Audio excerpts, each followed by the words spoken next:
উপস্থিত সম্মানিত সভাপতি, সম্মানিত প্রধান অতিথি, সম্মানিত বিশেষ অতিথিবৃন্দ, উপস্থিত শিক্ষকবৃন্দ, প্রান্তীয় ছাত্রছাত্রী ভাই বোনেরা, শুরুতে আমার কাছে গ্রহণ করুন সালাম। আসসালামু আলাইকুম ওয়া রাহমাতুল্লাহি ওয়া বারাকাতুহু। ওয়ালাইকুম আসসালাম। আল্লাহ রাব্বুল আলামিনের দরবারে শুকরিয়া এই মহান রাব্বুল আলামিন যে ইবাদতের মুস্তক থেকে সুবা করে আমাদেরকে স্বাধীনতা দান করলেন। এই বাতাসে চিন্তা আমাদের বাক স্বাধীনতা ফিরিয়ে দিলেন। সেজন্য মহান রাব্বুল দরবারে সালাম পেশ করছি সাইয়্যিদুল মুরসালিন খাতুন নবী এই উপস্থিতি আমরা পূর্বে জুলাই যে একটা প্রোগ্রাম অনুষ্ঠিত হয়েছে সেখানে আমি বক্তব্য দেওয়ার সুযোগ পেয়েছিলাম। তাই জুলাই সম্পর্কে আপনারা জানেন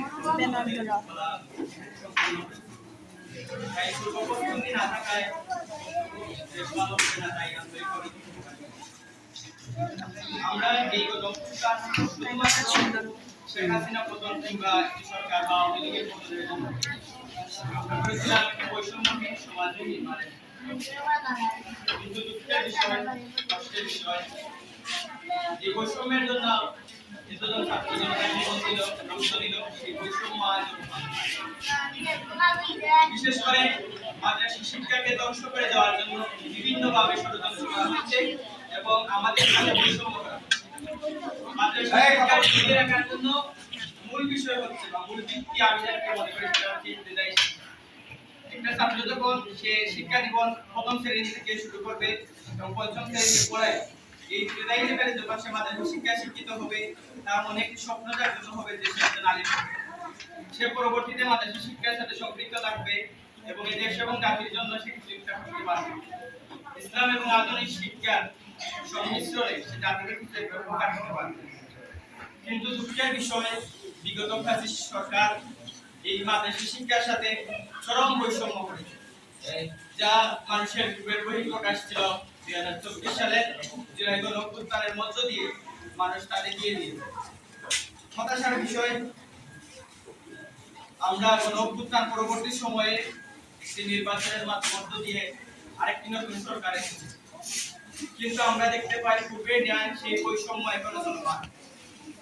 যদি কিছু উদাহরণ দিতে চাই, যে মাদ্রাসা শিক্ষাকে ধ্বংস করে দেওয়ার জন্য তারা ইবতেদায়ীকে টার্গেট করেছে এবং ইবতেদায়ীতে যাতে ছাত্ররা ভর্তি না হয়, মাদ্রাসা থেকে যাতে ছাত্ররা দূরে সরে যায়, এজন্য তারা চূড়ান্ত করেছে।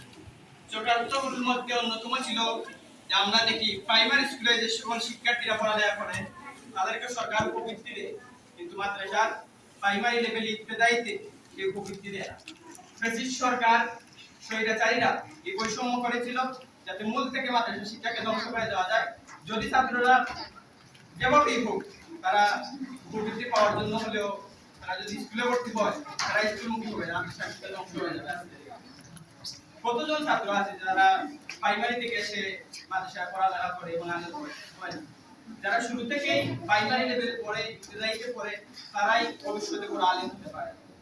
আমরা আশা করেছিলাম যে জুলাই গণঅভ্যুত্থান পরবর্তী সময়ে এই বৈষম্য দূর হবে, কিন্তু হতাশার বিষয় আমরা লক্ষ্য করছি নতুন সরকার আসার পরেও আমাদের প্রজন্মকে, ইবতেদায়ী শিক্ষার্থীদেরকে বিভিন্নভাবে তারা বৈষম্য করে। আমরা দেখি যে প্রাইমারি স্কুলগুলিতে দুপুরের সময় বাচ্চাদেরকে বিভিন্ন ধরনের খাবার দেওয়া হয়, তাদেরকে আগ্রহী করে। দেশের নাগরিক আমরা ট্যাক্স যেভাবে দিই, আমাদের গভর্নমেন্ট যেভাবে এই রাষ্ট্রকে ট্যাক্স দিয়ে আমরা বসবাস করি, ঠিক তেমনি ভাবে যারা প্রাইমারি স্কুলে পড়ে তারা ট্যাক্স দিয়ে এবং তারা রাষ্ট্রের নাগরিক, আমরাও না। সব কিছু সমান হওয়া সত্ত্বেও তারা যদি দুপুরের খাবার পায় উৎসাহিত হওয়ার জন্য, তাহলে ইবতেদায়ীকে কেন এখান থেকে বঞ্চিত করা হবে?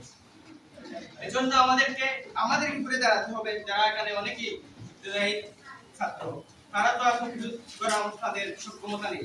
আমরা যারা আছি আমাদের মাদ্রাসা শিক্ষার ভবিষ্যৎকে টিকিয়ে রাখার জন্য, মাদ্রাসা শিক্ষাকে যত রকমের ষড়যন্ত্র হচ্ছে এগুলো দূর করার জন্য আমাদেরকে শক্ত অবস্থানে নিতে হবে।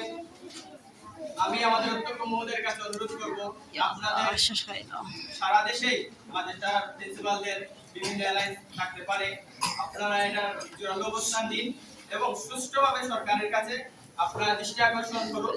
যদি না হয় তাহলে আমরা কঠোর কর্মসূচিতে দিতে বাধ্য হব। আমরা আপনাদের সাথে আছি। যখন শিক্ষকদের বেতন আটকানো হয়েছিল, বিভিন্নভাবে তাদের সাথে বৈষম্য করা হচ্ছিল, তারা যখন রাজধানীতে অবরোধ করে আন্দোলন করছিলেন, তাদের উপর যখন পুলিশ লাঠিচার্জ চালাচ্ছিল, আমরা আমাদের অবস্থান থেকে আমরা প্রতিবাদ করেছি, আমরা বিক্ষোভ করেছি, আমরা মানববন্ধন করেছি। আপনারা ওই শিক্ষার্থীদের কথা চিন্তা করে আমাদের পাশে দাঁড়ান। আপনাদের নেতৃত্বেই আমরা চাই যে এই বৈষম্য দূর হোক এবং সেটা আজ হোক কাল হোক হতেই হবে ইনশাআল্লাহ। আমাদের মোহতারাম শিক্ষক মাওলানা মঈনুল হক জনাব, তিনিও ছাত্র উপজেলার একটি সংগঠনের সভাপতি দায়িত্বে আছেন। উনি যদি চান উনি তার কেন্দ্রের সাথে যোগাযোগ করে তাদের দৃষ্টি আকর্ষণ করতে পারেন এবং সরকারের দৃষ্টি আকর্ষণ করে এই বৈষম্য দূর অতি বিলম্বে করতে হবে এবং এই বৈষম্য দূর করার মধ্য দিয়ে যত রকমের ষড়যন্ত্র হয় আমাদেরকে সজাগ থাকতে হবে। ইনশাআল্লাহ এই বৈষম্য অতি দ্রুত শেষ হবে এবং বৈষম্যহীন সমাজ নির্মাণের লক্ষ্যে আমরা চেষ্টা করবো ইনশাআল্লাহ। এগুলি আমি আমার কথা শেষ করছি। ওয়া আখির দাওয়ানা আলহামদুলিল্লাহি রাব্বিল আলামিন। আসসালামু আলাইকুম ওয়া রাহমাতুল্লাহ।